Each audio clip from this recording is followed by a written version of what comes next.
aliens in the ocean. Could that be true? Well, we'll talk about that on this episode. We get some rum and beer, expensive, put in a reindeer, so you know we're gonna party till tomorrow. Welcome back, Marine Conservation Happy Hour crew. I am here with Dr. Craken, and we're going to talk about aliens. And you know what, Dr. Craken? I've said this multiple times. I just love that there was a hearing. So there was a congressional hearing, Dr. Craken.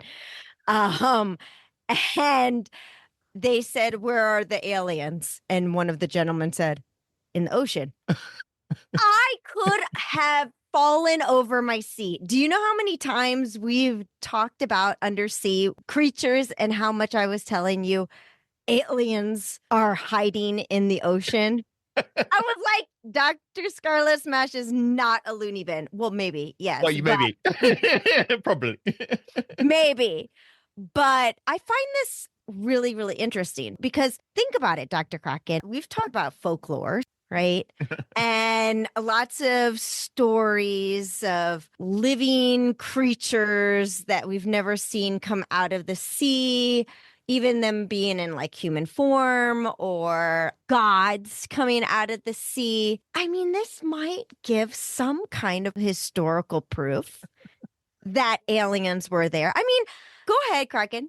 Well, I mean, if you look at the planet Earth, it's not really Earth, it's planet ocean, 71% ocean. So anything's going to visit, they would probably go to the ocean first. Ocean. Doesn't that, I mean, it makes sense, right? I mean, we would have to, if we're going to go to like Neptune or whatever, and their planet was all ice or mostly ice, we would probably try to create some kind of ship that could land on ice, right? Actually, funny you should mention that. There is a study that just came out that they think that there might actually be a layer of water underneath the gas on Neptune. Well, we'll definitely talk about that on another episode. But one thing is that earlier this year, they had a study that said that a lot of the water in our oceans probably came from outer space, probably came from comets and asteroids hitting the planet and bringing all this space debris with it to sort of build up the primordial soup. So, you know, a lot of the ocean came from outer space, possibly. So, yeah. And, you know, we've always mentioned this before that, what is it, 80% of the ocean hasn't even been mapped out? Yeah. I mean, that's insane to me when we're flying up into space. Is that the reason why we're not actually exploring the sea? Is that the reason why we really can't own the sea, right?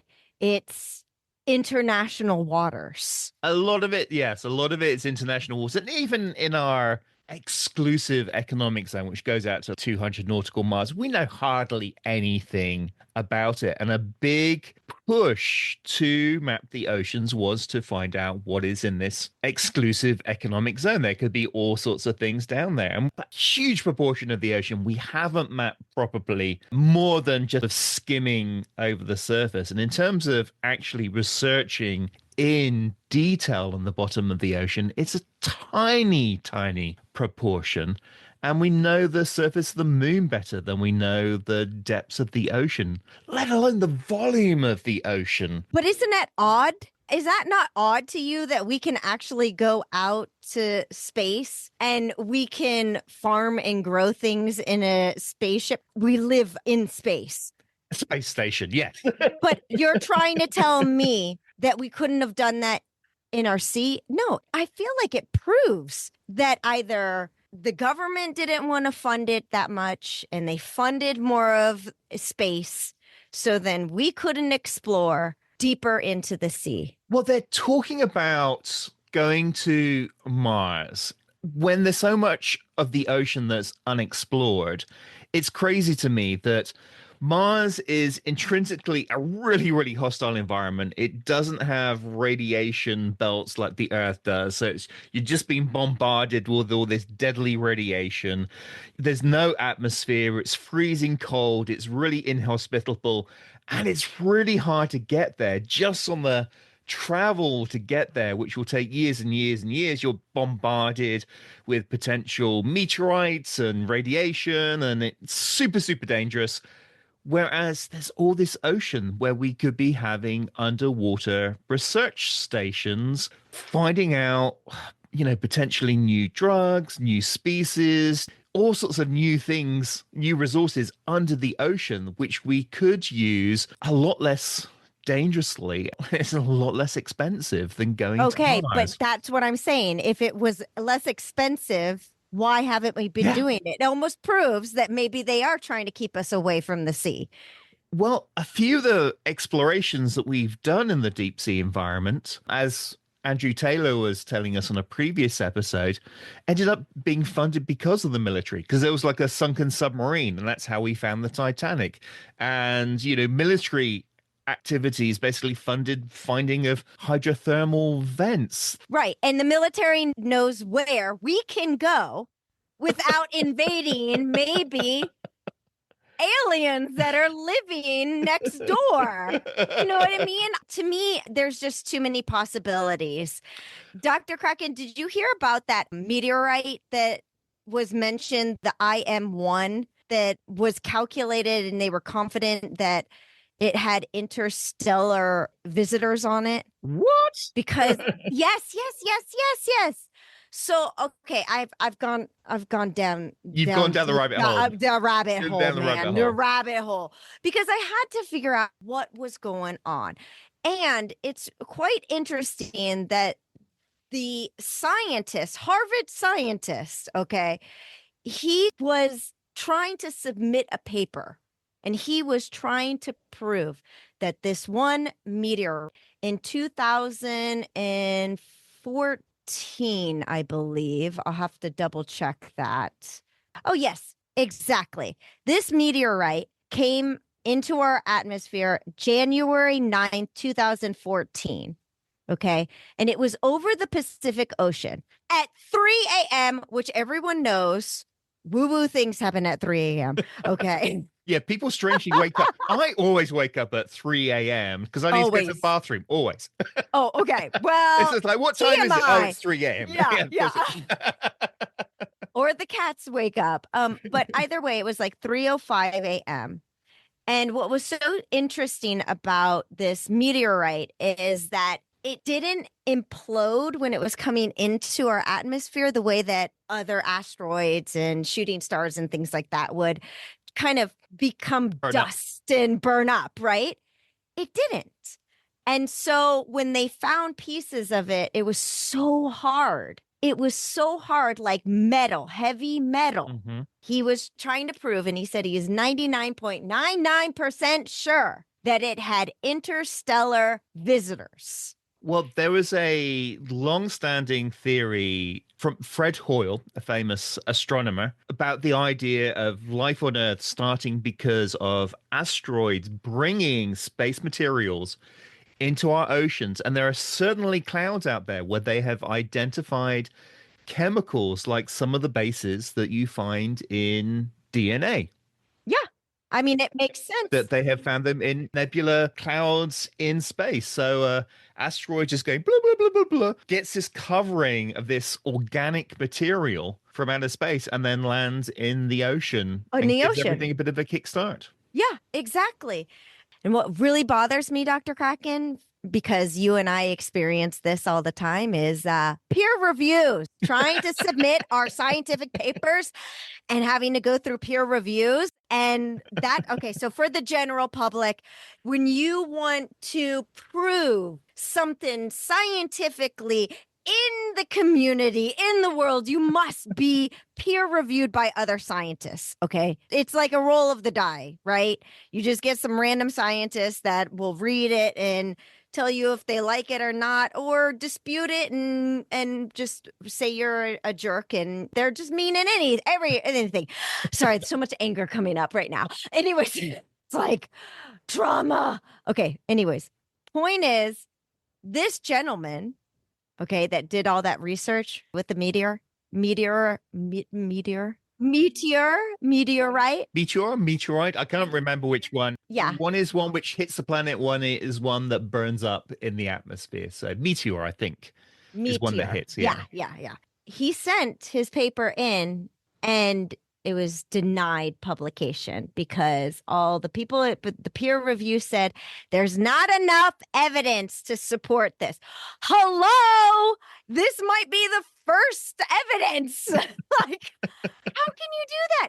It makes me wonder how many more scientific papers have people submitted showing that there is interstellar visitors or particles that were found in the ocean. Well, if you think that the guy who came up with continental drift, they refused to put it in American textbooks until like way into the late 60s, 1970s. And he came up with this theory in like the 1920s. So, yeah, there could be all sorts of things out there that people have found and haven't got through peer review. And they just go, I'm just not going to bother now.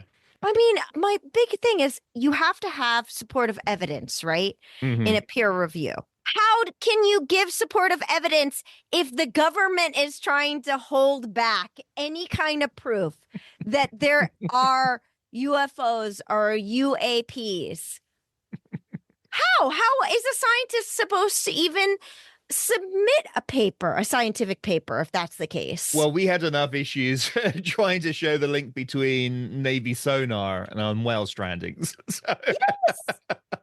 This is unbelievable. It's absolutely unbelievable. Well, I say make the most of this and say, right, we need a huge amount of money to do under ocean research and that we can stay down there to really research properly. So I'd say use all this interest in underwater aliens to go out there and do some serious deep sea research. And sure, we'll find loads and loads and loads of new really cool species and lots of new underwater resources. And, you know, if we find aliens, fabulous. And hopefully they don't go, get out of here, you jerks. You're ruining your part of the planet, so leave ours alone. Or maybe Trump should just create Sea Force. Sea Force, absolutely. Absolutely. There we go. There we go. Then the fundies coming in. You know what? When I was like 11 or 12, I used to draw all these like underwater submarines and bases for something called Sea Force, which was like Star Trek, but underwater in the oceans, where they were boldly going to do deep sea underwater research in submarines in kind of like a sort of Star Trek world. And I drew all these pictures and stuck them on the wall, and I called it Sea Force. Oh, so you were the first one to create Sea Force. No, actually, I got it from a sci-fi author who basically said the same sort of thing. I thought, this is awesome. This is what we need to do. We need to have like a scientific, well, I suppose we have Noah Corps, but Noah Corps needs like serious money and submarines. You're right. But this could probably support Atlantis, right? Well, we said before, in terms of Atlantis, it could have existed. So many bits have disappeared underwater, like Doggerland, like around the Azores and the Canary Islands. If we could get down there and do some serious archaeology, I'm sure we'll find all these civilizations that are now underneath the ocean that we just didn't know about, but it takes money. That'd be wild if there was civilizations underneath the water. I'd be so down with this. Well, I don't know about mermaids. I'd be like, but great. I reckon there's like cities and things under the ocean. I will put money, possibly cities, but certainly places that people lived that are now underneath the ocean. Well, that was fun talking about. That was a fun conversation. Thank you so much, Dr. Craken, for being here. And for everyone that's listening, I hope you enjoyed this episode. Thank you so much for being part of the Marine Conservation Happy Hour community. Hey, Marine Conservation Happy Hour crew, don't forget to hit subscribe and follow us for future episodes. And also, refer us. We'd love it. We would also like to hear from you, so please contact us on social media, or you can email us about a topic that you're interested in hearing about. If you're interested in sponsoring this podcast, or you would would like us to come visit your science facility and do a live episode, email us at info@absolutelysmashingllc.com. This podcast was edited and produced by Absolutely Smashing. The music is produced by Jolly Shore Leave. Thank you again for listening, and we couldn't do this without you. Thank you so much for being part of the Marine Conservation Happy Hour crew.